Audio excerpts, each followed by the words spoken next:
कथेचा 6वा दिवस सद्गुरू जनार्दन स्वामीजींच्या ह्या पवित्र प्रांगणामध्ये, बाबांच्या ह्या पवित्र भूमीमध्ये अगदी आनंदाने तुम्ही सर्वजण कथा श्रवण करतात.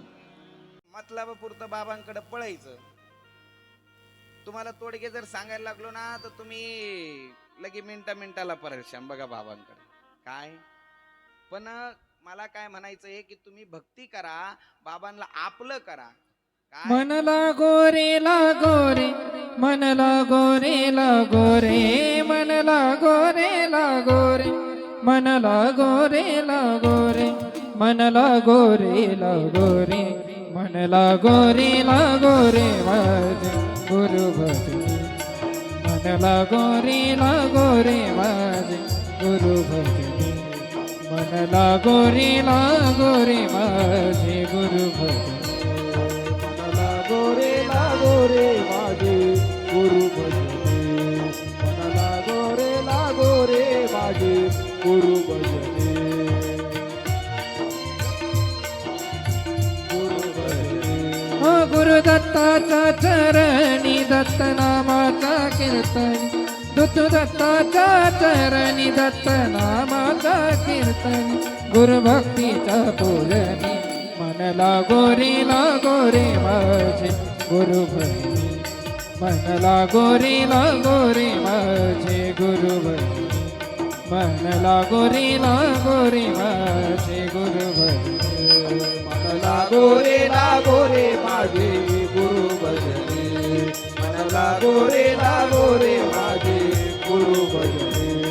मन लागो रे माझे गुरु भजनी.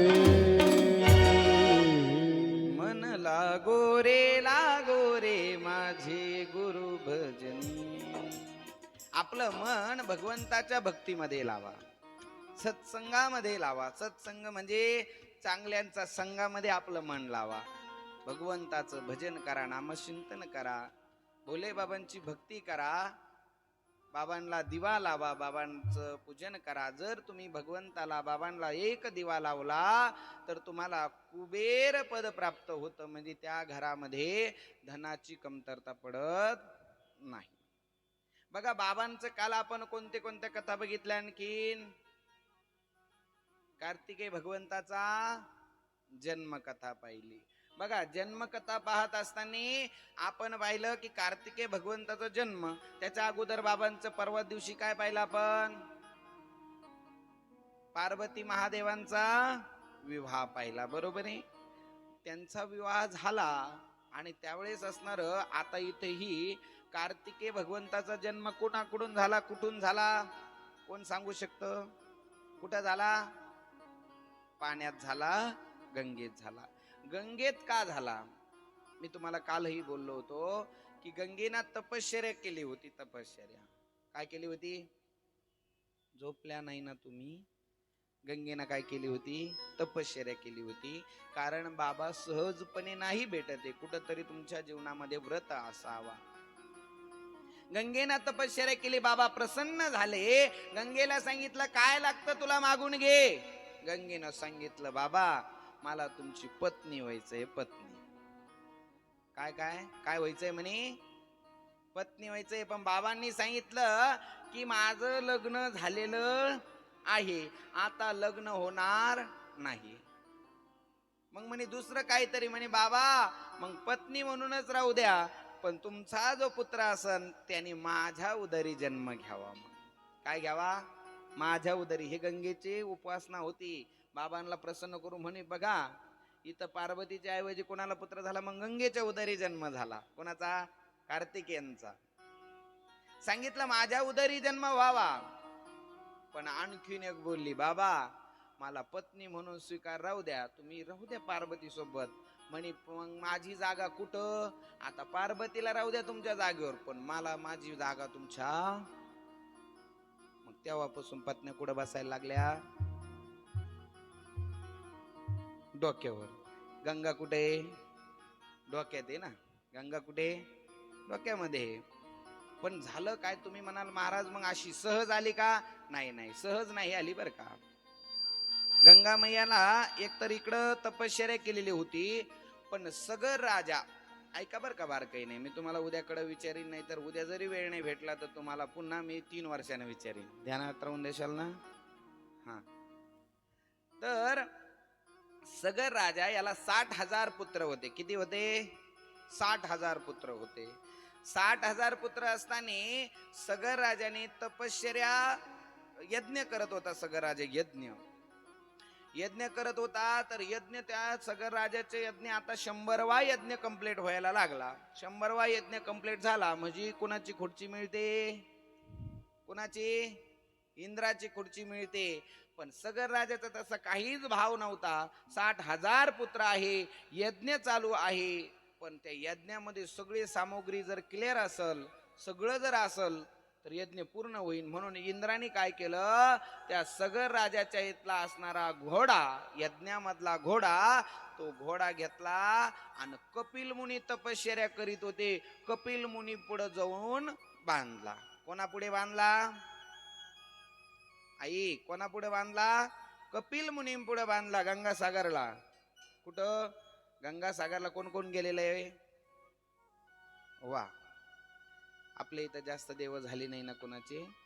बघा, आता जर तुमची सगळ्यांची इच्छा असेल तर आपण हे, आता आपली कथा झाली, तुम्ही जर सगळ्या जणी म्हणत असाल महाराज, तर आपण वृंदावनला 5 दिवसाचं भागवत करून येऊ.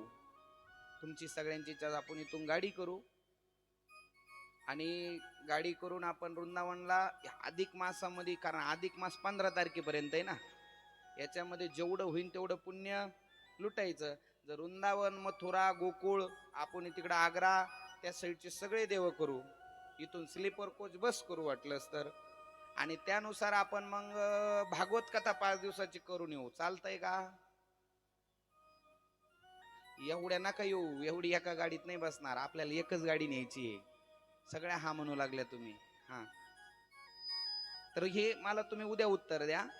उद्या तुम्ही उद्याकडे सांगा, मी उद्या तुम्हाला विचारील. आपण एक भागवत कथा करून येऊ. एक गाडी झाली तर एक, 2 झाल्या तर 2, तुमच्या इच्छेनुसार, पण भागवत कथा करू. कारण वृंदावनला भागवत ऐकावा, आणि वृंदावनला अधिक मास आहे म्हणून काय, तशी माझी यात्रा आताच जाणार होती, पण मी ती कॅन्सल केली. का? म्हटलं मला तुमच्यासारखे गोड असे भक्त भेटणार होते, भोलेबाबांची इच्छा होती, म्हणून मला आनंदाने पुन्हा इथं ठेवलं. पण आता पुन्हा असं मनातून इच्छा झाली का काही वृंदावनला जाऊन तुम्हाला ही भागवत ऐकावं की काय. काय जास्त बघा, मलाही वाटतं वृंदावनला जास्त फी नाही राहणार. उद्याकडे मी पाहून घेईल किती येते काय येते. उद्याकडे आपण आकडा सांगू, ज्यांना इच्छा असेल. पण बघा, एका गाडीत माणसं मातात फक्त 48. किती?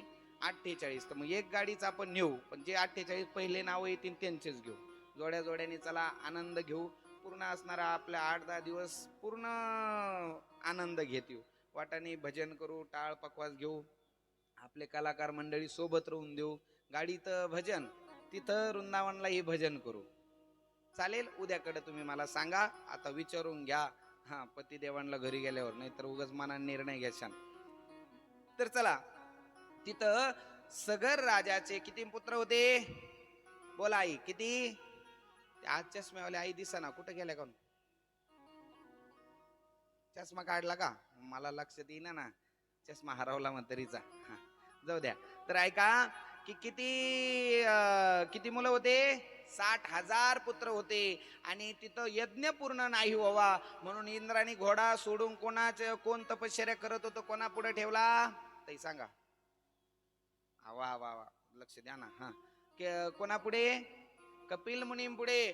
कपिल मुनी ध्यानस्थ बसलेले, त्यांना नाही माहिती इथं घोडा कोणी आणला, बांधून ठेवला. कोणी बांधला? तो इंद्राने सांगितलं तिथं बांधून द्या, तिथं बांधला. पण ज्यावेळेस इथं यज्ञ पूर्ण व्हायला लागला, पाहिला तर यज्ञामध्ये घोडाच नाही. मग यज्ञ होणार कसा पूर्ण? म्हणून 60,000 पुत्र म्हणे. सगर राजाला सांगितलं आम्ही घोडा शोधून आणतो म्हणे. काय म्हणे? 60,000 पुत्र बोलले आम्ही घोडा शोधून आणतो. म्हणून सगळे शोधण्यासाठी निघाले. आणि कपिल मुनी तिथं ध्यानस्थ बसलेले आहे. काय करत आहे? ध्यानस्थ बसलेले, त्यांचे डोळे बंद आहे. पण महाराज, जसं असणार ह्या 60,000 पुत्रांनी पाहिलं, घोडा पुढे बांधला आणि अभद्र शब्दात बोलू लागले कपिल मुनींना.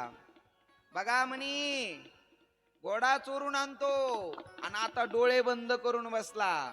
काय काय काय, बघा कसे नाटक करतो. कपिल मुनींना काही माहिती नव्हतं. माहिती होतं का नाही? कोणा चोरला होता घोडा? लक्षात राहू दे ना. कोणा? इंद्राने. आणि तिथं पुढं बांधला.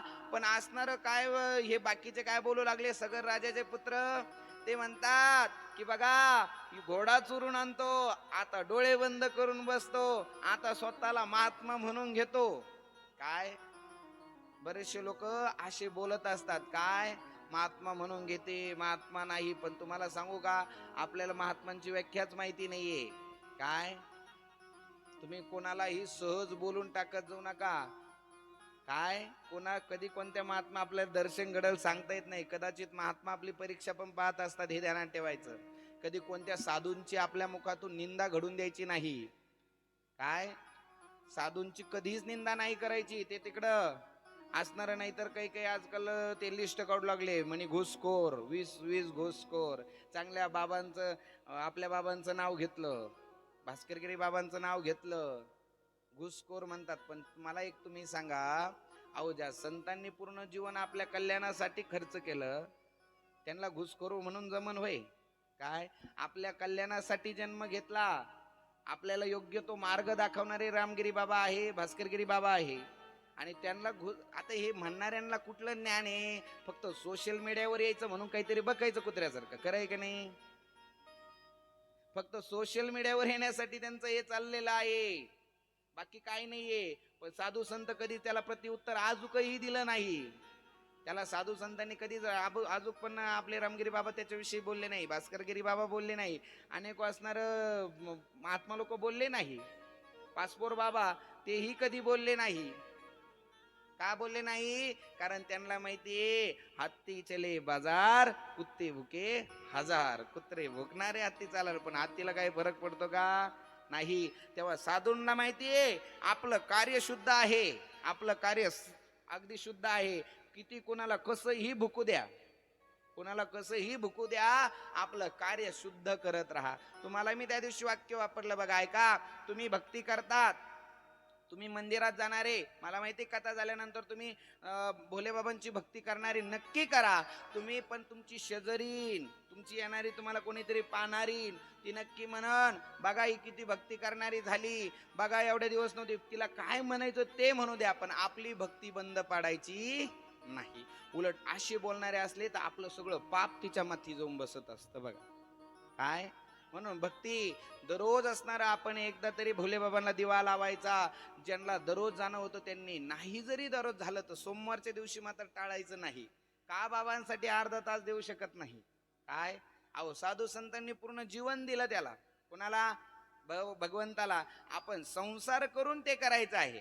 संसार करा, पण संसारामध्ये आसूनी नसावे, परमार्थामध्ये नसूनी असावे. म्हणजे संसारामध्ये तुम्ही जरी दिसत आहे, पण मन आणि चित्त कुठं असावा?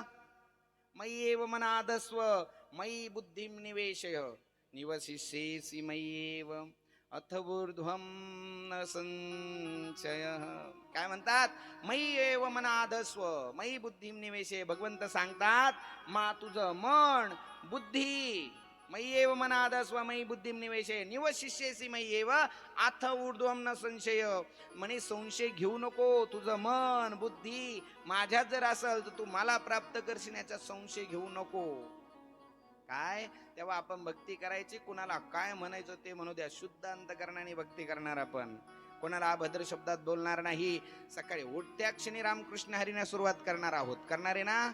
आज कोणी कोणी केलं बरं? वरती बोट करा बरं. मी काल सांगितलं होतं, कोणी कोणी रामकृष्ण हरी म्हणून सुरुवात केली. ताई तुम्ही नाही केली का? मग वरती बोट करा की. तुमचं पण दुसरीला तरी वाटण, हा भाई भरपूर जणी झाले, आता मी पण तसंच करते. काय आपण असणार पुरुषांमध्ये कोणी रामकृष्ण हरी म्हणून सुरुवात केली? पाटील काय झालं होतं? शिवीच दिली काय आईला आमच्या? नाही ना. हा, म्हणजे असणार नामस्मरण. काय सकाळी फक्त काही म्हणायचं नाही. काय म्हणायचं मग? रामकृष्ण हरी. आपल्या रामकृष्ण हरीना सुरुवात करायची जीवनाची. रामकृष्ण हरीने सुरुवात करा, तुमचा सुंदर असा दिवस पार जाईल. तर त्यावेळेस झालं काय मला सांगायचं आहे की साधू संत बसलेले आहे, पण असणारे 60,000 पुत्र आले सगर राजाचे, आणि हे बोलू लागले डोळे बंद करतो, नाटक करतो. महाराज जसं असं बोलता बोलता तरी कपिल मुनी उठत नाही, पण त्यांनी असं जाणून बुजून खेटायला गेले. कोणाला? साधूंला. जाणून बुजून जर खेटले तर तुमची राखच होणार. 60,000 पुत्रांना फक्त सगळं कपिल मुनींनी आपले नेत्र खोलले, 60,000 पुत्रांची राख झाली. राख काय झाली? राख झाली 60,000 पुत्रांची. साधू संतांना खेटायला गेले, सहज गेले, तरी राख झाली. आता त्यांची राग झाली, पण असणारा ज्यावेळेस सगर राजा आणि ते असणारे आले, त्यांनी सांगितलं प्रभू आमच्या लेकरांकडून चुकलं, आता ते तर मरण पावले, पण ते मुक्त होणार कसे? तर सांगितलं ज्यावेळेस यांना गंगामयाचं पाणी, आपली राग कोण स्वीकारेल? गंगा स्वीकारेल, त्याच वेळेस यांचा उद्धार होईल. तसा होणार नाही म्हणे, तसा होणार नाही. आपली वाली राख स्वीकारा. एकदा गंगेने राख स्वीकारण्यासाठी आपली वाली तुम्हाला नंतर कुठं जाणार आहे ताई? कुठं जाणार आहे मला सांगा ना? कुठं कुठं? गंगेच्या स्थिरी जाणार आहे. मग नंतर तिथं जाणार आहे, तिथंच शेवट कुठं नेणार आहे? तिथंच नेणार आहे. मग अगोदरच एकदा प्रेमाने गेलं आणि डुबकी लावून आलं तर काही हरकत आहे का? आपलं मरण्याचं ठिकाण, जाळण्याचं ठिकाण पाहून यायचं. कारण भोलेनाथ तिथंच राहतात. कुठं? बाबांचं ठिकाण कोणतं आहे? स्मशानेश्वा क्रीडा स्मरहर पिशाचा सहचरा चिता भस्म लेप श्रीकपिनी करोटी परिकर. बाबा कुठे राहतात? तिथं राहतात. आपण जायला पाहिजे. कमीत कमी गंगामायेला हात जोडून म्हटलं पाहिजे, आई बघ मी जेव्हा जाईन माझी हस्ती तू स्वीकार कर. काय म्हटलं पाहिजे? माझी हस्ती स्वीकार कर. गंगा मैया तेव्हाच हस्ती स्वीकार करते ज्यावेळेस तुम्ही भजन पूजन तिचं कधी डुबकी लावली असेल तर. नाही तर काही काही अशी पापिनी राहते तिची गंगा मैया हस्ती पण स्वीकार करीत नाही. काय? हस्ती पण स्वीकार करीत नाही. कधी नामस्मरण केलं नाही, कधी कधी तीर्थ घेतलं नाही, कधी डुबकी लावली नाही, नंतर तिची राख तिथं टाका म्हणतात. बघा मला एक उदाहरण आठवलं, सांगतो, तुम्ही ऐका. गोड उदाहरण आहे. एक म्हातारी होते, ती कधीच नामस्मरण केलं नाही जीवनभर. लहानपणापासून कधी नामस्मरण केलं नाही. तिनं कधीच मुखामध्ये रामकृष्ण हरी म्हटली नाही. पण तिला 2 पुत्र होते, चांगले पुत्र होते. दोन मुलं चांगले होते. तिनं कधी देवाचं नाम घेतलं नाही, काही नाही. तिचं जर आता इथं कथा चालू आहे ना, इथं कथा चालू आहे ना, तिला जर म्हटलं का ग बाई तू इकडं, ती माहेराला निघून जाणार. इथं कथा चालू आहे, ती माहेराला निघून जाणार. तिथं विचारलं का ग बाई कस काय आली तू? ती म्हणते अगं तिकडं नाही का ते चालू आहे, ते काय ते बाबा बोलतो, बाकीचे ऐकतात, ते चालू आहे. ती कथा सुद्धा मुखाने म्हणत नाही, अशी पापीनी होती. काय एवढी पापी होती. पण त्यावेळेस तिला असणार, आता तिचे 2 पुत्र होते, चांगले होते. तिला काय झालं, तिला असणार थोडेसे चक्कर आले. दवाखान्यात नेलं तर डॉक्टरला विचारलं. डॉक्टर म्हणे काय दुखतं? ती म्हणे कसं नसं होतं. काय म्हणे? कसं नसं होतं. डॉक्टरला वाटलं हे कसं नसं काय हे नेमकं. म्हणे पण नेमकं होतं काय? ती म्हणे बाबा भोंडा या त्या मला भोंडा. आता हे डॉक्टरला भोंडा शब्द माहिती नाही ना. डॉक्टरने पूर्ण त्याचा वाला अभ्यासक्रम चाळला, सगळे पुस्तक चाळले, भोंडावर औषध कमून सापडाना. इकडं म्हातारी मारायला टेकली, भोंडावर औषध सापडाना. भोंडावर पूर्ण विचारलं, सगळे अमेरिकेचा डॉक्टर बोला, तो म्हणे भोंडावर औषधच माहिती नाही, भोंडा नेमका आजार कोणता आहे. आणि तिला काय येत होतं? फक्त चक्कर येत होती. पण ती भोंडा म्हणून तिला काहीच औषध भेटाना. मग असणारी तशीच चक्कर आली, तशीच आता जायच्या स्थितीत झाली. चक्कर अगदी बेशुद्ध झाली. पण पोरं म्हणे डॉक्टर साहेब काही करा. म्हातारीनं कधीच रामकृष्ण हरी म्हटले नाही, कधीच श्री शिवाय नमस्तुभ्यम म्हटली नाही, कधीच मुखामध्ये नामस्मरण केलं नाही. आमची एवढीच इच्छा आहे म्हातारीने एकदा तरी रामकृष्ण हरी म्हणावा, एकदा तरी मुखामध्ये राम म्हणावा, एकदा तरी मुखामध्ये शिव म्हणावा. डॉक्टर म्हणे बघा म्हातारी तर आता गेल्याच जमाय, पण माझ्याकडे एक इंजेक्शन असं आहे ते देतो, त्याची 30,000 किंमत आहे. किती आहे? 30,000 आहे. 2 पुत्र होते. ते म्हणे बा म्हातारी काही सेकंद उठन, परत झोपंत उठणार नाही. पोरं म्हणे ठीक आहे डॉक्टर साहेब द्या. आता म्हातारीना जीवनभर संसार केला, कधीच रामकृष्ण हरी म्हटली नाही. आमची इच्छा एकदा तरी रामकृष्ण हरी म्हणावा. म्हणून असणार तिला तिथं डॉक्टरने इंजेक्शन तयार केलं. पोरं फार हुशार होते. पोरं फार हुशार होते. पोरांनी काय केलं, म्हातारी पुढे एक पोतं ठेवलं. पोतं कशाचं? साखरेचं. कशाचं? साखरेचं कशासाठी? खायासाठी नाही. ते साखरेचं पोतं ठेवलं आणि त्याला असं फाडून ठेवलं फाडून. कारण डॉक्टर काय म्हणला, तर काही सेकंद उठन, झोपन तर परत उठणार नाही. मग आता ते पोतं असं फाडून ठेवलं, त्याच्यातून साखर पडते. इकडं म्हातारीला इंजेक्शन दिलं. मग आता म्हातारी उठन, पोरांची काय इच्छा होती, म्हातारी उठन आणि म्हातारी काय म्हणन, राम ते पोतं शिव. तिनं तिच्या पोराचं नाव बी राम नव्हतं ठेवेल, गोट्यानं पिंट्याच. काय मग तिनं त्याच्या भावाचं पोरग बोलवलं राम नावाचं, त्याला पुढे उभा केलं. मग तरी कमीत कमी म्हणन राम हे पोत. पण हिनं कधी देवाचं नाव घेईल नाही, कधी गंगेला गेली नाही, कधी भोले बाबांच्या मंदिरात गेली नाही, कधी दिवा लावला नाही. ती मरत्या वेळी शिव म्हणन का? नाही नाही, ती म्हणते ए कारट्या, अरे ते पोत टाचून घे टाचून. काय म्हणती? टाचून घे. तशीच मेली. पण शिव म्हटली ते पोत शिव नाही म्हटली, ती टाचून घे म्हटली. कारण नामस्मरण केलं नाही.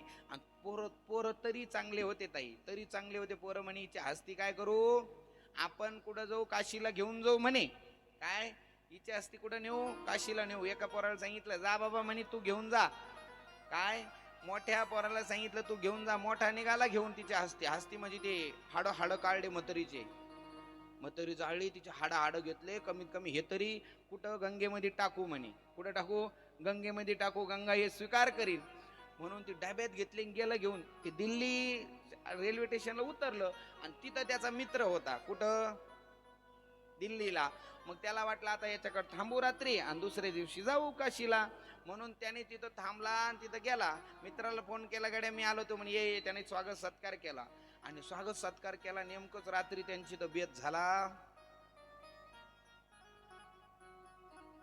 कशाचा? यो ग्रंथ होईल यांचावाला. असं म्हटलं कळलं त्यांना काय काय बनवलं म्हणून. काय झालं त्यांची तर मग हा याचा बेत झाला. त्यांनी रात्री दडपून खाल्लं पिल्लं आणि असणार सकाळी. आता तिथं त्यांनी ते पिशी डब्बी आहे, त्याच्यात हाड आहे मथुरीचे, पिशी तशी ठेवेल. यांनी खाल्लं रात्री आणि सकाळी म्हणे आता मी जातो काशीला. पण तो दुसरा म्हणे गड्या हे बघ, आता तू एवढ्या दिवसानंतर दिल्लीत आला, पुन्हा तुला येणं होतं ना होतं, मी तुला दिल्ली पूर्ण दाखवून आणतो म्हणे. मग तो म्हणे चाल गड्या. म्हणून तो दिल्ली घेऊन गेला आणि पिशी घरातच ठेवली. पण काही काही बायांना पाहुण्याच्या पिशा उचकायची सवय राहते. नेमकं पाहुण्यानं आणलं काय? आता ते तर गेलं ते दिल्ली फिरायला. इकडं तिना घरची बायांना पिशी उघडली आणि त्याच्यात बाटली पाहिली. बाई याच्यात काय आहे म्हणून पाहिलं तर त्याच्यात कोण होतं? म्हातारी. डबीत काय कोण होतं? म्हातारी. त्याच्यात पाहिलं हाड. आणि ती विचार करते गड्या यांनी रात्री दारूच्या नशामध्ये काय केलं? हा डबीत भरून ठेवले. आणि जर हे पाहुण्यांना पाहिलं तर पाहुणं काय म्हणन म्हणे. म्हातारी घेतली आणि बाहेर गट्टरीत होती, गट्टरीत टाकून दिली. कोण? म्हातारी. काय करीत नव्हती ती कधी? नामस्मरण करत नव्हती. कुठं पडली? गट्टरीत पडली. घरी फोन केला, दादा अरे म्हातारी काय काशीला आली नाही, ती तिकडच गट्टरीत पडली म्हणे. काय म्हणे गट्टरीत पडली? तो भाऊ तो लहानापैकी हुशार होता. तो म्हणे घाबरू नको दादा, तू ये म्हणे घरी, तू घाबरू नको. मी त्याची राख ठेवली म्हणे एका बारीक डब्यात. काय केलेली? राख काढून ठेवली म्हणे. तू चिंता नको करू, तू ये. तो घरी गेला. हे म्हणे आपण सेपरेट गाडी करून जाऊ आता. पण म्हातारीला कुठं सोडू? गंगेतच सोडू. जरी तिनं नामस्मरण नसेल तरी गंगेत सोडू, घाबरू नको. सेपरेट गाडी केली. ते म्हणे हे बघ पण दादा तू तिकडून आला, पण हे आपल्या बायकायला सांगू नको, बायकायला सांगू नको. आता ते असं म्हणून मेळ लागन का? त्याला म्हटले. आणि तो त्याच्या बायकोला मोठ्याच्या बायकोला सांगितलं. अगं म्हणे सासूबाई गेली नाही. आता तिला सांगितलं. तिला म्हणे तू कोणाला सांगू नको. आता तुम्ही सांगा राहीन का हे पोटात? राहीन का? सांगू नको. गेली ना शेजारणीकडं, मी तुला म्हणून सांगते, दुसऱ्याला तू सांगू. अख्ख्या गावात चर्चा. म्हातारी वापस आली, म्हातारी वापस आली. हे लय कठीण असतं यांना. बरं एक हे ना काय की सांगायला थोडस यांना कठीण आहे म्हणे. काय यांच्या मनात राहत नाही. यांना धर्मराजाने शाप दिलेला आहे. काय केलेला आहे? धर्मराजाने शाप दिलेला आहे.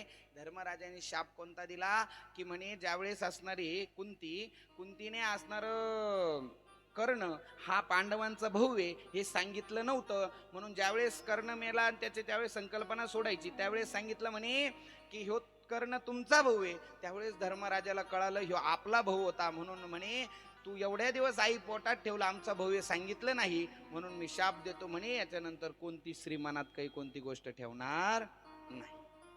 आणि एक विशेष आहे, नाही ठेवीत म्हणून चांगलं आहे.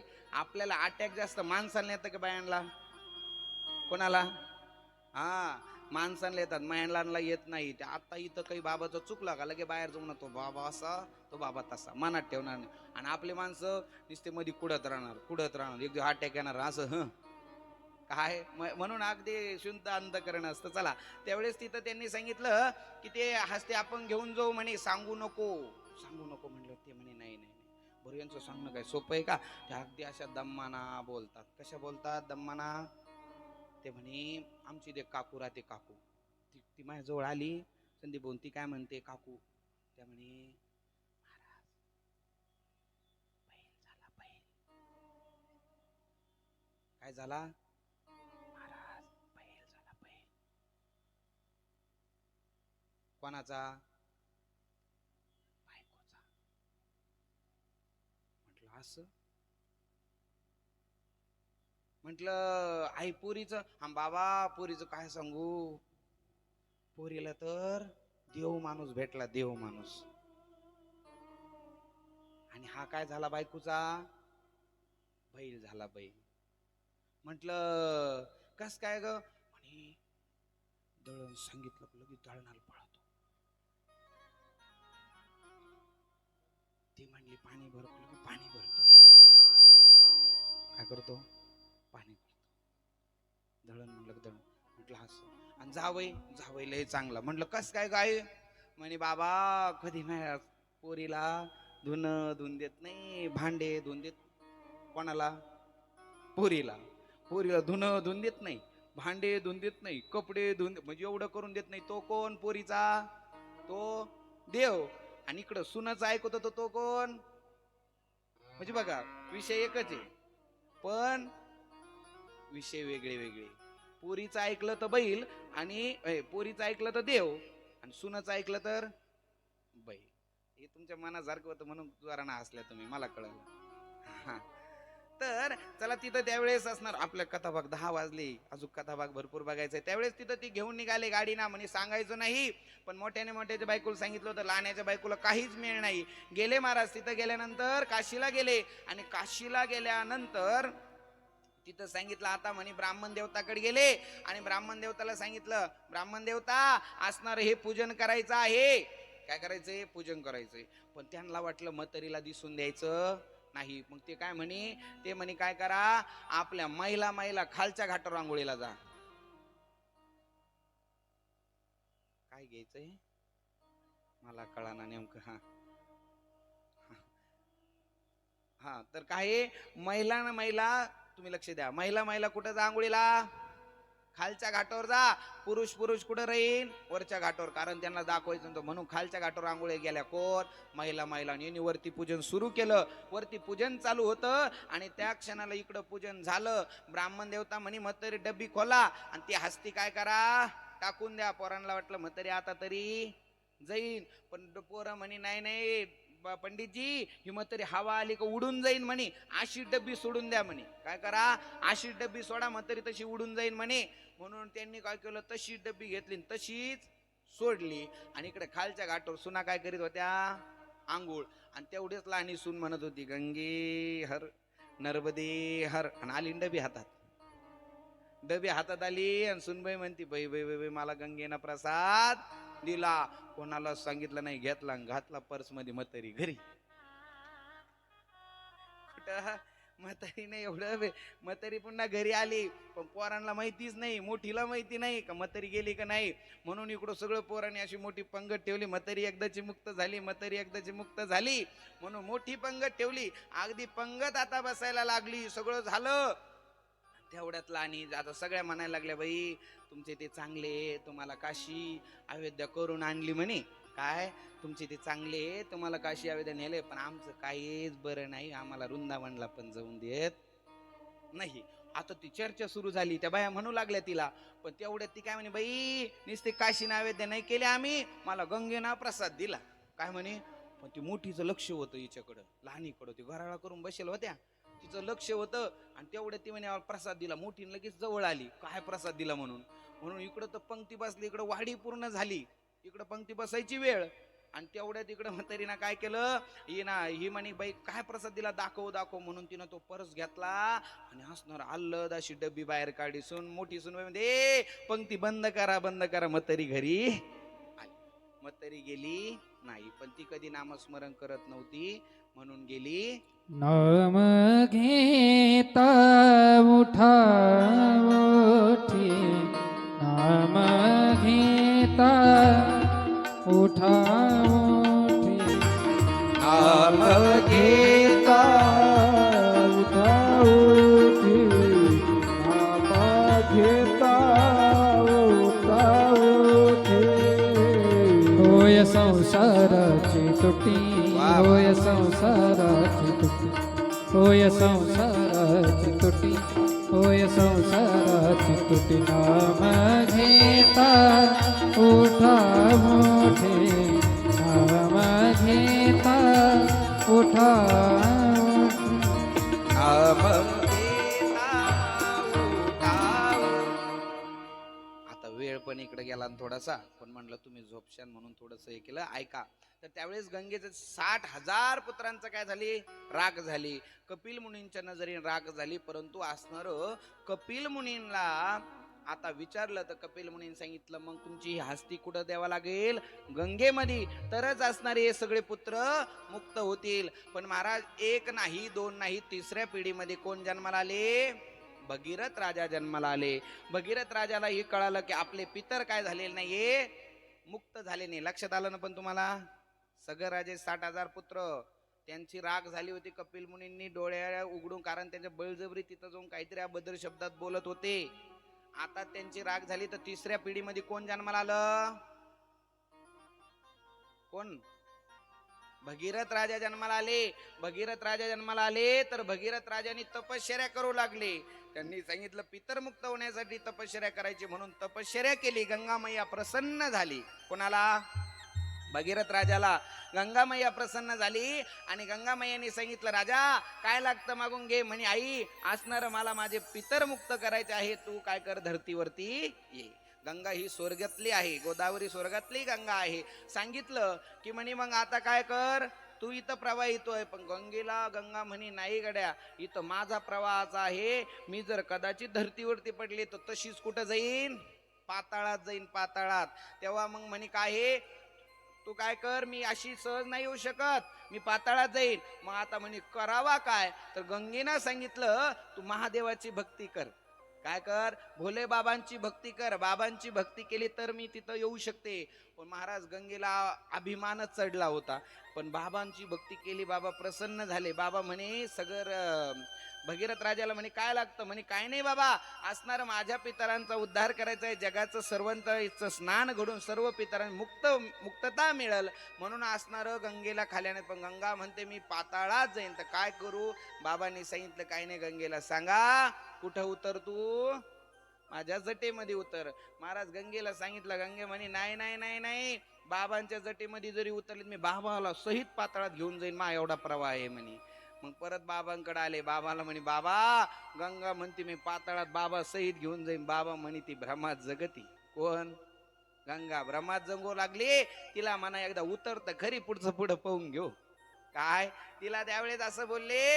आणि गंगाला सांगितलं, तू उतर जटेमध्ये. म्हणून बाबांच्या जटेमध्ये गंगा उतरली. महाराज अभिमानात उतरली होती की मी माझा प्रवाह फार आहे, मी बाबा सहित खाली नेईन. जेच गंगा मैया बाबांच्या जटेत उतरली, 6 महिन्यापर्यंत बाबांच्या जटेमध्ये फिरू राहिली. तिला रस्ता सापडाना बाहेर यायला. कोणाला, गंगेला रस्ता सापडाना. शेवटी बाबांना शरण आली, बाबा मला माफ करा, मला कुठून तरी रस्ता द्या बाहेर येण्यासाठी. काय, मला कुठून तरी. म्हणून बाबांनी फक्त एक जटा काढली. गंगा बाबांच्या जटेत आहे, तुम्ही फोटो मध्ये पाहत असाल, बाबांच्याच जटेमध्ये गंगा आहे. एक जटा उपटली, तिथून गंगा प्रवाहित झाली. गंगा प्रवाहित झाली, आता ती चांगली पुन्हा वायाला लागली. भगीरथ राजा पुढे चालतोय, गंगा त्याच्या माग पाठीमागं चालतंय. पण चालता चालता पुन्हा गंगा आपला प्रवाह पाहिला, गंगा विसरून गेली. गंगा आता प्रवाहित व्हायला लागली. साधू संतांची कुटिया होती, काय संतांची कुटिया होती, गंगाने ती कुटिया पण वाहून घेतली महाराज. पण जशी कुटिया वाहून घेतली, साधू पण साधी नव्हते, गंगेला पूर्ण प्राशनच करून घेतलं. कोणी? साधूंनी गंगेला पूर्ण प्राशन केलं. आता असणार सगळं भगीरथ राजा शरण आले, गंगा ही शरण आली. ब्रह्मात गेली होती, पुन्हा सगळी पिऊन घेतली पुन्हा असणारी. मग तिला मग आता प्रवाहित करायचं. साधू काय दयाळू असतात म्हणून तिला प्रवाहित. म्हणजे साधूंनी मांडी कापली. मांडी काय कापली? मांडी कापली. मांडीतून गंगा प्रवाहित केलं. तिचं नाव पडलं जान्हवी. काय पडलं? जान्हवी नाव पडलं, कारण तू जांगेमधून निघाली, मांडीतून निघाली, म्हणून तिचं जान्हवी नाव पडलं. ती तिथून प्रवाहित झाली. अशी ती गंगा ती बाबांच्या जटेवर बसलेली होती. काय तिची सुंदर पुढं बघा, तीच त्या गंगेच्या पोटी जन्म घेतात भीष्म पितामह. पुढं खूप सुंदर कथाभाग आहे, पण तो कथाभाग थोडासा तिकडे महाभारताकडे घेऊन जातो. भीष्म पितामह गंगेला किती पुत्र होणार होते? गंगेना ती पण शापानं आली होती. ती शापानं आली. तिनं तिच्या उदरी पुन्हा अष्टवसू जन्म घेतला. 7 जणांनी. पुन्हा ती म्हणे मला जर अडवलं, शंतुनी राजाला म्हणे मला जर अडवलं तर मी काय करल, मला जर तुम्ही कोणत्या कामाला टोकलं तर मी तुम्हाला सोडून जाईन. म्हणून शंतुनी राजाला पूर्ण 7 पुत्र झाले. एक झाला का ती गंगा पाण्यात सोडून द्यायची, दुसरा झाला का पाण्यात सोडून द्यायची, असे 7 सोडले. 8व्या पुत्र शंतुनी राजा म्हणते गड्या तू लहान लेकराला मारू लागली, आता अडवलं. गंगा म्हणे मी जाते. पण ते अडवलं तो होते भीष्म पितामह. ते भीष्म पितामह होते. नंतर तुम्हाला असणार सुंदर असा कथाभाग माहिती आहे, पुढे महाभारताकडे जातो तो कथाभाग. तर चला, त्यावेळेस गंगा काय मग कुठून प्रवाहित झाली? बाबांच्या जटेमधून प्रवाहित झाली. आणि असणार काल आपण ही कथा भागामध्ये पाहिलं होतं. तुम्हाला ते सांगतो, तो गंगेला सांगितलं तुझ्या उदरी काय होईल, माझा पुत्र जन्म घेईन. तो कोण? त्यांनी कोणी घेतला जन्म? मग कार्तिकेय भगवंतानी जन्म घेतला. बोलो कार्तिकेय भगवान की जय. असं कार्तिकेय भगवंताकडे जन्म घेतला. अग्नीला शाप दिला होता. कोणता? पार्वती मातेना शाप, सर्व भक्षी होशील. काल सांगितलं ना, सर्व भक्षी म्हणजे तू माझा गर्भ घेतला. सर्व देवता म्हणजे सर्व अग्नी देवता आहे, म्हणून तू सर्व भक्षी होशील. म्हणून अग्नी सर्व भक्षी आहे. आणि त्यावेळेस असणारा जन्म झाला. पण बाबांना आणखीन एक पुत्र आहे. कोण? दुसरे पुत्र कोण आहे? गणपती बाप्पा आहे. पण बाबांना अजून एक पुत्र आहे. बाबांच्या अश्रूपासून, क्रोधाच्या अश्रूपासून. तसं बाबांच्या अश्रूपासून ज्यावेळेस सतीमैया गेली होते का, ज्यावेळेस बाबा त्या सतीमैयाच्या ध्यानामध्ये, ताई लक्षात येतं ना? लक्षात येतं? शिवपुराण भगवान की जय. शंकर भगवान की जय. सतीमैया गेली होती, बाबा ध्यानस्थ बसले होते. त्यांच्या ध्यानामध्ये, सतीच्या ध्यानामध्ये बाबांच्या नेत्रामधून एक अश्रू पडलं, त्याचा रुद्राक्ष बनले. आज हे रुद्राक्ष कशाचे? बाबांचा अश्रू आहे. काय? बाबांचा अश्रू जो रुद्राक्ष स्थापित करतो तो काय होतो? त्याला बाबांचा आशीर्वाद मिळतो. हा, तर बाबांचा आशीर्वाद मिळत असतो. म्हणून बाबांचे आशीर्वाद घेण्यासाठी आणि बाबा त्याच्या पण चांगल्यासाठी केलं होतं. तुला पत्नी म्हणून मी स्वीकार केलं होतं, पण मी तुला ही शाप देतो, तू ही धरतीवरती वृक्ष होऊन पडशील. कोणाला शाप दिला? वृंदाला शाप दिला. वृंदाला शाप दिला, तू वृक्ष होऊन पडशील. इकडं असणार ऐका, इकडं भगवान नारायणाला शाप दिला. कोणी? वृंदानी. कोणता शाप दिला? तुम्ही दगड होऊन पडशान. कोणाला? भगवान नारायणाला. भगवान नारायणाने शाप दिला, तू वृक्ष होऊन पडशील. आणि वृक्ष होऊन पडशील म्हणल्यावर आता तिला दया आली. कोणाला? ती म्हणते की असणार बाबा, तुम्ही जरी भगवान नारायणा, तुम्ही जरी माझ्या पतीचं रूप धारण केलं होतं, माझ्यासोबत विवाह केला, आणि तुम्ही मला माझं चुकलं बाबा, मला क्षमा करा, मी तुम्हाला शाप दिला, मी उपशाप देते म्हणे. कोणता उपशाप दिला? बाबा तुम्ही दगड होऊन पडशान, पण गंडकी नदीमधला शालिग्राम हे दगड होऊन पडशान. कोणता? गंडकी नदीमधला शालिग्राम हा दगड होऊन पडशान. बाबांना असा त्याने भगवान नारायणाला शाप दिला, उपशाप दिला. बाबांनीही सांगितलं काय? भगवान नारायणाने सांगितलं, तू वृक्ष होऊन पडशील वृंदा, परंतु तू कोणतं वृक्ष होशील? तुळस हे वृक्ष शोषील आणि ज्ञानोबा ज्ञानोबा ज्ञानोबा ज्ञानोबा ज्ञानोबा माऊली तुकाराम देव हात वर हा ज्ञानोबा ज्ञानोबा ज्ञानोबा ज्ञानोबा ज्ञानोबा माऊली तुकाराम ज्ञानोबा माऊली तुकाराम ज्ञानोबा माऊली तुकाराम ज्ञानोबा माऊली तुकाराम ज्ञानोबा माऊली तुकाराम ज्ञानोबा माऊली तुकाराम ज्ञानोबा माऊली तुकाराम ज्ञानोबा माऊली तुकाराम ज्ञानोबा माऊली तुकाराम ज्ञानोबा माऊली तुकाराम ज्ञानोबा माऊली तुकाराम बोलो माऊली ज्ञानेश्वर महाराज की शिवपुराण भगवान की जनार्दन स्वामी महाराज की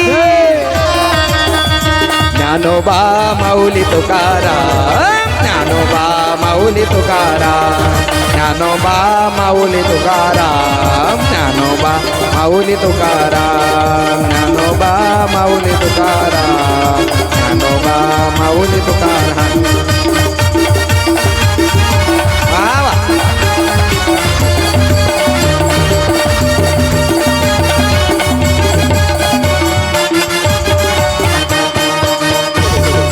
जय हो जय हो जय हो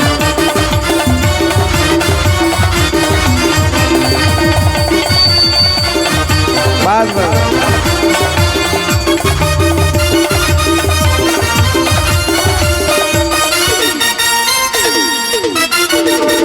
जय हो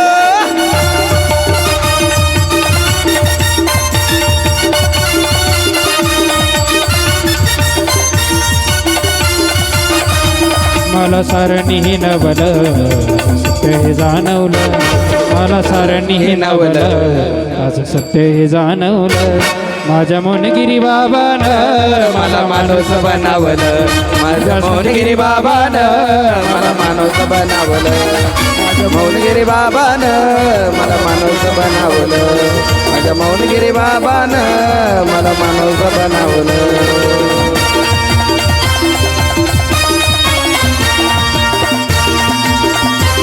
येऊ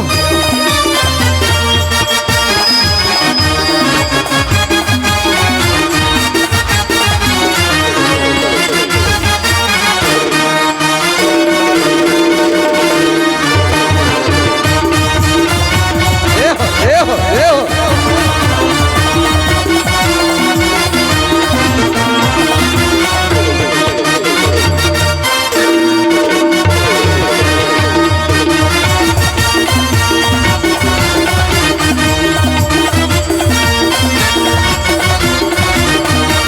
लक्ष 84 फिरुनी अल मानव देयाला जड रोखून टाकीने परी पडलो मोहाला ये हो आवा तरुण मंडळ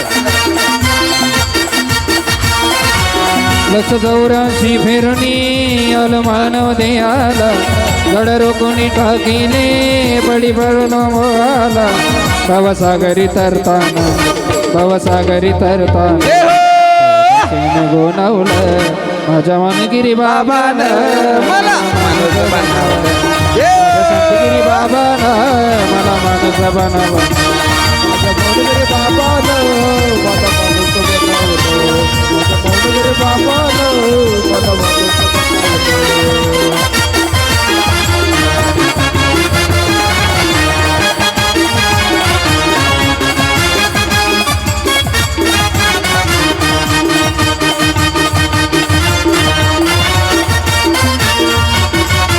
वा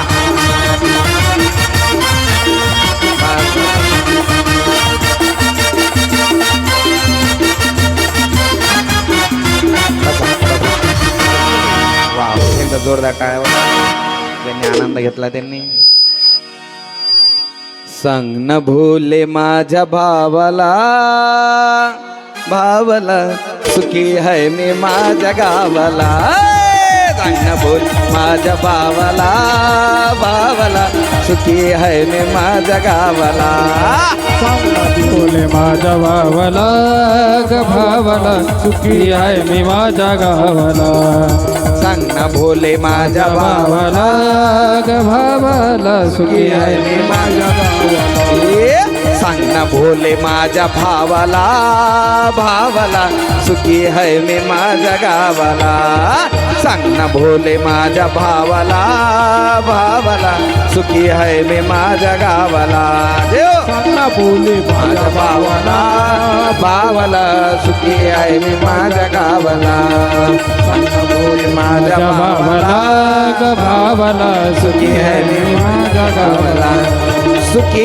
है मी माझ्या गावाला बाबा हो सुखी है मी माझ्या गावाला सुखी हाय मी माझ्या गावाला सुखी हाय मी माझ्या गावाला ऐका ऐका ऐका ऐका ऐका ऐका ऐका बाबांना सांगायचं ना आपल्या घरी आई बापाला सांगा सांग न भोले माझ्या भावाला भावाला सुखी है मी माझ्या गावाला सांग न भोले माझ्या भावाला भावाला सुखी है मी माझ्या गावाला सांग न भोले माझ्या भावाला भावाला सुखी है मी माझ्या गावाला सांग न भोले माझ्या भावाला भावाला सुखी आहे मी माझ्या गावाला सुखी आहे मी माझ्या गावाला सुखी आहे मी माझ्या गावाला बोल काशी विश्वनाथ भगवान की जय शिवपुराण भगवान की हर हर महादेव बसा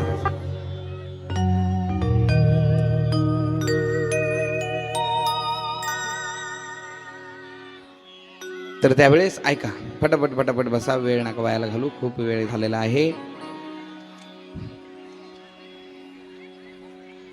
त्यावेळेस असणार जालंधर एकदा काय झालं होतं चित्त द्या बरं का तुम्ही बोल काशी विश्वनाथ भगवान की जय बापा लगे पाण्याच्या बाटल्या काढ्या पटापटा हां तर जालंधर आता 1 तास काही हरकत नाही ना हां तुम्ही चित्त द्या मग फटाफट कथा होईल हां तर त्यावेळेस असणार एकदा इंद्रदेवताला अभिमान झाला कोणता अभिमान झाला म्हणे इंद्रदेवताला अभिमान झाला की मी स्वर्गाचा राजा आहे माझ्याहून मोठं कोणीच नाही असा अभिमान झाला कोणाला इंद्राला इंद्राला अभिमान झाला आणि इंद्रदेवता निघाले कुठं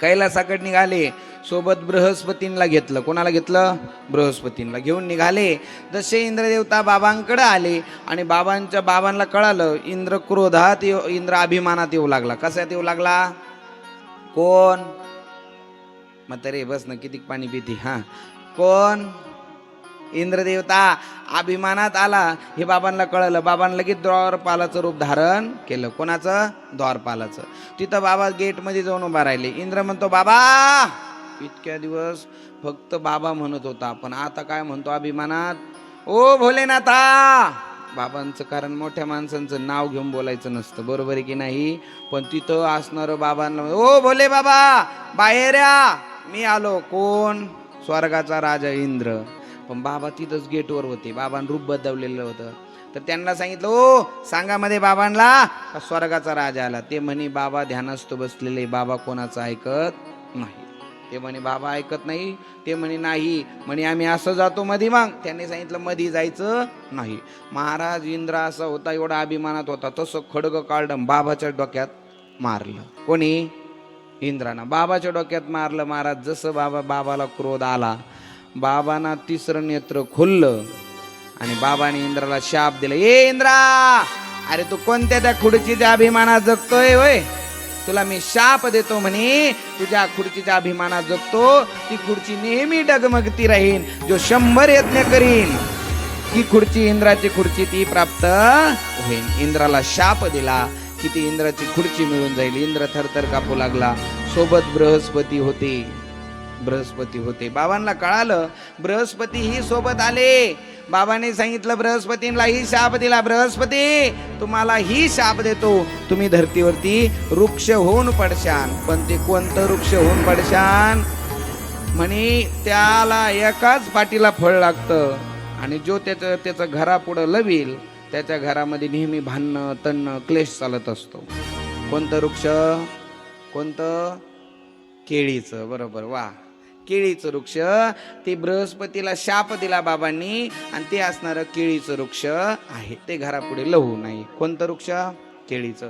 कारण त्याचा जो कोंब निघतो, त्याचा जो आवाज येतो कपाटल्यात, तो कानावर जर आवाज आला तर घरामध्ये क्लेश तयार होतो, भांडणं तयार होतात, लक्ष्मी टिकत नाही. म्हणून केळीचं झाड घरापुढे लावू नका. हां, तर चला, त्यावेळेस असणार त्यांना शाप दिला, इंद्रालाही शाप दिला, बाबांनी शाप दिला. तर त्यावेळेस बाबांचा शाप, पण बाबांना क्रोध कंट्रोल होईना. बाबांच्या तिसऱ्या नेत्रातून अश्रू खाली पडायला लागलं. तेवढ्यात ते अश्रू नारद महर्षींनी झेललं. कोणी झेललं? नारद महर्षींनी झेललं ते अश्रू. ते अश्रू नारद महर्षींनी झेललं आणि ते अश्रू घेतलं. आता नारद महर्षींना ते बाबांचं अश्रू ते हातात कसं काय ठेवावा, त्याचं तेज काय साधं होतं का? नारद महर्षीला हातात ठेवताना ते घेतलं आणि समुद्रात टाकलं. कोणी? नारद महर्षींनी. पण बाबांचं अश्रू वायाला जाणार नाही. तिथून एक पुत्र जन्माला आला. तो कोण? जालंधर. समुद्रातून कोणता पुत्र जन्माला आला? जालंधर. हा एक बाबांचा पुत्र आहे. तो जालंधर जन्माला आला आणि समुद्र देवतांनी ब्रह्मदेवाला निमंत्रित केलं. कशासाठी? नामकरण विधीसाठी, नाम ठेवण्यासाठी. ब्रह्मदेव आले आणि त्याचं नामकरण विधी ठेवायचा होता अजून. तर ते नेमकं ब्रह्मदेवाने असं मांडीवरती घेतलं. कोण? ते लहान बाळ मांडीवरती घेतलं आणि ते लहानच बाळ त्यांनी ब्रह्मदेवाची अशी पक्क घट्ट दाढी पकडली. काय पकडलं? दाढी पकडली. दाढी सोडीना. महाराज आधी चांगलं आशीर्वाद द्यायसाठी आले होते, पण दाढी घट्ट पकडली म्हणून त्याचं रागात नाव ठेवलं जालंधर. काय नाव ठेवलं?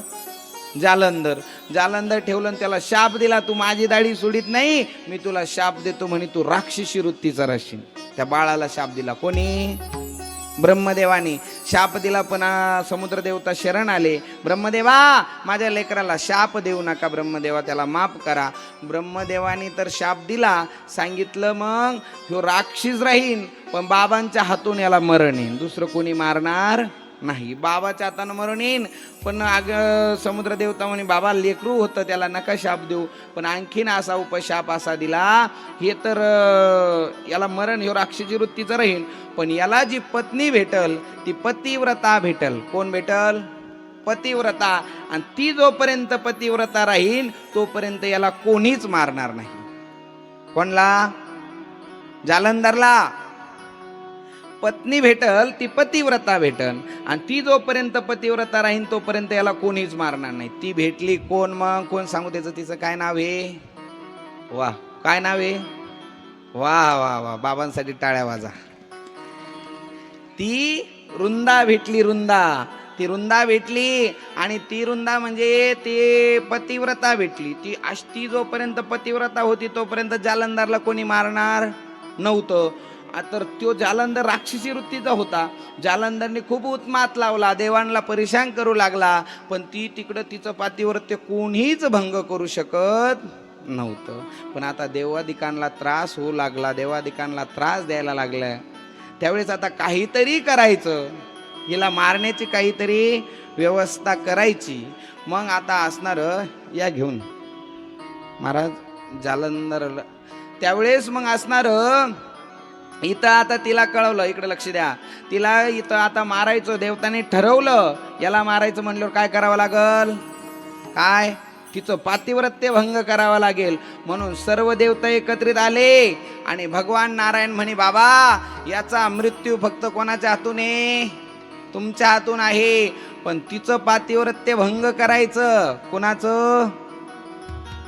जालंधरला या घेऊन. तिचं वाला पातिव्रत्य बाबांनाही घेऊन या, वेळ झालेला आहे, चला. तर त्यावेळेस तिचं पातिव्रत्य भंग करायचंय रुंदाचं. पण करायचं कसं पातिव्रत्य भंग? सर्व देवतांनी ठरवलं. म्हणून भगवान नारायण आले. भगवान नारायण काय आले? भगवान नारायण म्हणे, मी काय करतो? मी जालंधरचं रूप धारण करतो. कोणाचं? जालंधरचं रूप धारण करतो म्हणे मी. झोपले काय पहा बरं का, नाहीतर आपण इकडं कथा चालय ते म्हणून बाबा लय वाईटा की ते झोपून जातील. नाहीतर हा. तर त्यावेळेस सांगितलं की तिथं आता काय करायचंय, भगवान नारायणाने सांगितलं मी रूप धारण करतो. कोणाचं? जालंधरचं. कारण ही रुंदा अशी पतिव्रत आहे. रुंदा म्हणजे कोण? हा, आपण तुळशी वृंदावन म्हणतो ना, तुळशी वृंदावन म्हणजे तीच वृंदा आहे, तिनाच असणार. तिला का बर तुळशी वृंदावन म्हणतात ती कथा पुढं सांगतो. येऊ द्या ना, आणा ना त्यांना. हा, आणा आणा.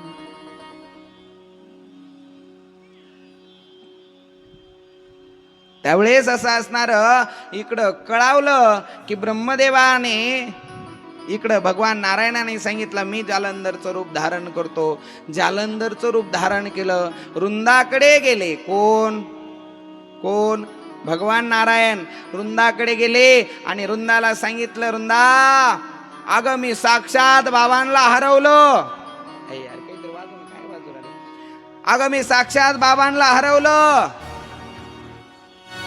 वृंदाला आनंद वाटला, माझ्या पतीने बघा देवाला हरवलं. पण वृंदाबाने सांगितलं, बाबा निघाले इकडं युद्धासाठी, युद्ध करायचं. कारण जालंधरासोबत जोपर्यंत युद्ध होत नाही, बाबांशिवाय जालंधरला मारणार कोण? म्हणून असे भोले बाबा असे जालंधराकडे निघाले युद्धासाठी. बाबा क्रोधात निघाले, जालंधराला निरोप पोचवला, युद्धासाठी ये. इकडं युद्धासाठी जालंधराला. बाबाने तसं जालंधर पुढे गेले. बाबांचं आणि यांचं युद्ध सुरू झालं. ते डमरू घ्या त्यांच्याकडून, डमरू घ्या बाबांकडून, डमरू घ्या. हा, तसं युद्ध सुरू झालं. दोन्ही हाताने धरा व्यवस्थित युद्ध. हा असं. हा, त्यावेळेस युद्ध बाबांनी जालंधरासोबत युद्ध सुरू केलं. जालंधराचं आणि बाबांचं युद्ध भयंकर चालू झालं. इकडं असणार भगवान नारायणाने जालंधरचं रूप धारण केलं होतं. इकडं वृंदाकडे बाबा गेले आणि वृंदाला सांगू लागले, वृंदा अगं मी त्या बाबांना हरवलं. पण बाबा इकडं ओरिजिनल जालंधरासोबत युद्ध करत आहे. जसं तिकडं ते वृंदाने पूजाचं ताट घेतलं, बाबांचं पूजन करायला लागले, नारायणाचं पूजन करायला लागले, आपला पतिदेव जिंकून आला म्हणून. पण इकडं असणार भयंकर युद्ध चालू होतं. पण दोन हातानं होतं ते, दोन हातानं असा त्रिशूळ असा दोन्ही हातानं. त्यावेळेस जालंधराला बाबाने जालंधरावरती त्रिशूळाचा वार केला. जालंधर खाली पडला. बाबाने छातीवरती पाय देऊन उभा राहिले. इकडं जालंधराला मारलं. तिकडं असणार बोलो काशी विश्वनाथ भगवान की, शिवशंकर भगवान की असणार. इकडं जालंधराला मारलं. तिकडं जालंधर पळत पळत पळत पळत इकडून एक सैन्य गेलं आणि सांगू लागलं, राणीमा औरंगामा असणार. तिकडं तर भगवान नारायणाने जालंधरचं रूप धारण करून घरी गेलेले होते. आणि असणार पातिव्रत्य भंग करायचं म्हणजे तिनं पूजाचं ताट घेतलं. पूजाचं ताट घेतलं. माझे पतिदेव भोले बाबांना हरून आले म्हणून फक्त पूजन केलं. परपुरुषाचा स्पर्श झाला, पातिव्रत्य भंग झालं. त्या क्षणाला बाबांना जालंधरला मारलं. जालंधर मरण पावला आणि तिकडून एक दूत पळत आला, राणी साहेब जालंधर आपले राजे मरण पावले, मरण पावले. त्या क्षणाला वृंदाने शाप दिला नारायणाला, तुम्ही कोण आहे? सांगितला मी असणारा नारायण. सांगितलं माझं पातिव्रत्य भंग केलं, नारायणा मी तुम्हाला शाप देते. तुमची बुद्धी अगदी जड झाली होती, तुम्ही जड दगड होऊन पडशान धरतीवरती हा शाप दिला. म्हणे नेमकं मी इकडं माझी आई झाली कशी पार्वती माता? म्हणे मला माहिती कसं नाही. बाबा म्हणतात तर त्यावेळेस सांगितलं मी मला आईने निर्माण केलं. कशापासून? उठणापासून निर्माण केलं. मी कोणाला मध्ये जाऊन देणार नाही. महाराज जसं बाबांना क्रोध आला आणि बाबाने गणपती बाप्पांसोबत युद्ध सुरू झालं. गणपती बाप्पांसोबत युद्ध सुरू झालं. त्यावेळेस असणाऱ्या बाबांचं काही दिवसापर्यंत युद्ध चाललं गणपती बाप्पांसोबत. गणपती बाबाने पाहिलं तर लोक पाहिलं महाराज. गणपती बाप्पा कोणाला जाऊन देत नाही, बलवान आहे. साक्षात भगवतीने ताकद दिलेले होते. त्या क्षणाला भोले बाबांना क्रोध आला आणि गणपती बाप्पांचा धडापासून शिर वेगळं केलं. गणपती बाप्पा खाली पडले आणि खाली पडत्या क्षणी जोराने ओरडले, आई आई मला वाच. त्या क्षणाला पार्वती माता पळत आल्या. बाळा काय झालं, माझ्या बाळाला काय झालं? बाबा बाबा हे काय केलं तुम्ही माझ्या बाळाला? उभ्यानं बोला, उभ्यानं ऐक, बाकीच्या पाहते. हा, त्यावेळेस बाबा हे काय केलं माझ्या लेकराला? बाबा माझं लेकरू का मारलं? बाबांना आता देवी पुढं काही चालना. बाबांना वाटलं काही पार्वती शाप देते की काय. बाबा माझं लेकरू मला जिवंत करून द्या, माझं लेकरू मला लागतं. बाबांनी आपल्या भूतांना आवाज दिला, ए भूतांनो इकडे या. भूताले बाबा जो आज्ञा सांगितलं जा. असणार उत्तर दिशाला जा. असणार जो कोणी प्राणी असेल त्याचं मुंडक घेऊन या. त्यावेळेस भूत निघाले. त्यावेळेस असणार तिथं हत्तीचं पिल्लू होतं. भूताने ते हत्तीचं पिल्लू घेतलं, त्याचं मुंडक घेतलं आणि घेऊन आले. बाबांनी ते आपल्या हाताने गणपती बाप्पांना ते मुंडक चिटकून दिलं, ते मुंडक लावून दिलं. त्यावेळेस असणार जसं मुंडक लावलं, गणपती बाप्पांना प्राण आला आणि गणपती बाप्पा साक्षात असे उठून बसले. बोलो गणपती भगवान की, बोलो काशी विश्वनाथ भगवान की. त्या क्षणाला बाबांनी गणपतींना पुन्हा असणार जन्म दिला. ते झाले गणपती बाप्पा. बोलो गणपती बाप्पा की. पार्वतीच्या बाळा जे हो तुझ्या पायात बाळा, जागेवर उभा राहा. चला आरती वेळ. तुझ्या पायात एकदा आनंद घ्या.